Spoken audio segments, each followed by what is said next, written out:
लोग क्या कहते हैं, ध्वनि को क्या कहते हैं? ध्वनि को कहते हैं आवाज या आज हम लोग जानेंगे कि हम बोलते हैं, कोई जानवर बोलता है, या कि हम देखा जाए ये थाली है, थाली पर हम क्या कर रहे हैं, छड़ी से मार रहे हैं, तो इससे आवाज उत्पन्न हो रही है। तो आवाज क्यों उत्पन्न होती है, इसके बारे में हम लोग को जानना है। तो देखिए, इस पर हम थाली पर लकड़ी से मार रहे हैं, डंडा से मार रहे हैं। तो यहाँ पर पेंसिल का जो बुरादा है, पेंसिल का बुरादा क्या कर रहा है, ऊपर नीचे आ रहा है। इसका मतलब हुआ पेंसिल का बुरादा जो है कंपन कर रहा है, ऊपर नीचे अपने स्थान के आगे पीछे, ऊपर नीचे पेंसिल का बुरादा गति कर रहा है। इसका मतलब हुआ देखा जाए, पेंसिल का डंडा भी बुरादा है तो बुरादा कंपन कर रहा है। तो कहने का मेरा मकसद क्या हुआ, जब कोई वस्तु कंपन करता है, जब कोई वस्तु क्या करता है, कंपन करता है, तो ध्वनि पैदा होती है।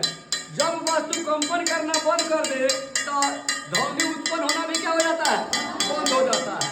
तो जब कोई वस्तु कंपन करता है, देखो लकड़ी का बुरादा, पेंसिल का बुरादा जो है ये क्या कर रहा है, कंपन कर रहा है। तो जब कोई वस्तु कंपन करता है तो ध्वनि उत्पन्न होती है। अब देखा जाए, अब इसको हम पकड़ लिए, आवाज निकलना क्या हो गया, बंद हो गया। तो जब वस्तु कंपन करना क्या किया, बंद कर दिया, तो आवाज निकलना भी क्या किया।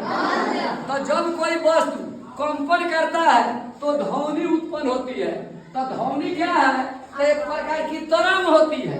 ध्वनि एक प्रकार की तरंग होती है और उसके पास ऊर्जा होती है। अरे उसके पास ऊर्जा होती है। जब कोई वस्तु कंपन करता है, कंपन करने का मतलब हुआ अपने ही स्थान पर कभी आगे कभी पीछे, कभी आगे कभी पीछे, ऊपर चाहे नीचे। पहले से जो रुका हुआ था उसके कभी ऊपर जाए कभी नीचे आए, कभी आगे जाए कभी पीछे जाए, ऊपर नीचे गति करे या आगे पीछे गति करे, तो उसी को कहा जाता है कंपन। तो जब तक कोई वस्तु कंपन करता रहता है तब तक उसमें ध्वनि उत्पन्न होती है, ध्वनि उत्पन्न होती है। जब कोई वस्तु कंपन करना क्या करती है, बंद कर देती है, तो ध्वनि उत्पन्न होना भी क्या हो जाता है, बंद हो जाता है। ध्वनि उत्पन्न होना क्या हो जाता है। अब बात रहा माने ध्वनि उत्पन्न कैसे होती है। तो जब कोई वस्तु कंपन करती है तो ध्वनि उत्पन्न होती है। ध्वनि को हम लोग आवाज के नाम से जानते हैं, या अंग्रेजी में उसको क्या कहा जाता है, अंग्रेजी में साउंड कहा जाता है। तो जब कोई वस्तु कंपन करता है तो ध्वनि उत्पन्न होती है।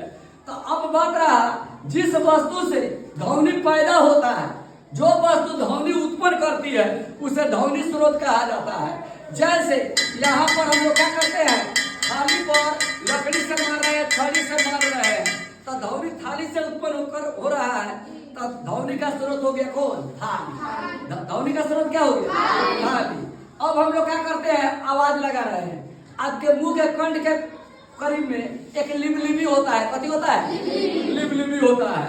जब आप देखिएगा कोई आदमी बोल रहा है तो देखिएगा उसका लिबलिबी है, कभी आगे कभी पीछे, कभी आगे कभी पीछे। वह लिबलिबी जो है वो क्या करता है, कंपन करता है, तब हमारे मुंह से आवाज निकलती है।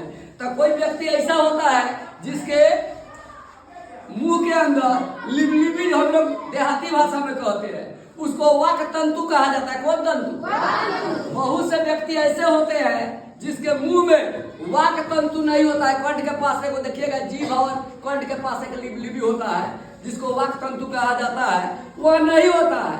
नहीं होने के कारण वह कंपन नहीं करता है, और वैसे व्यक्ति के मुंह से आवाज नहीं निकलता है। तो वैसे व्यक्ति को क्या कहा जाता है, गूंगा कहा जाता है। कभी कहा जाता है, वो सुन लेता है लेकिन बोल नहीं सकता, सुन तो लेता है कान से लेकिन बोल नहीं सकता। क्यों, तो उसके मुंह के अंदर जो ध्वनि उत्पन्न करने वाला जो तंतु है वह तंतु नहीं पाया जाता। तो तंतु नहीं पाया जाता है, पाया भी जाता है तो आकार में बहुत छोटा होता है। आकार में इतना छोटा होता है कि वह कंपन नहीं कर पाता है, और कंपन नहीं करने के कारण उनके मुंह से आवाज नहीं निकलती है, और वैसे व्यक्ति गूंगा कहलाते हैं। वैसे व्यक्ति क्या कहलाते हैं, तो आप जान गए, जब कोई वस्तु कंपन करता है तो ध्वनि तरंग की उत्पत्ति होती है। ध्वनि एक प्रकार का तरंग होता है और उसके पास ऊर्जा होती है। वह जहां भी जाती है अपने साथ ऊर्जा लेकर जाती है। ध्वनि के पास ऊर्जा भी होती है। ध्वनि के पास क्या होती है? ऊर्जा होती है।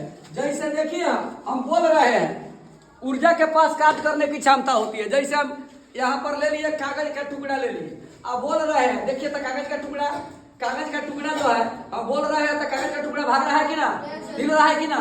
इसका मतलब हुआ ध्वनि के पास ऊर्जा होती है, इसमें भी कार्य करने की क्षमता होती है।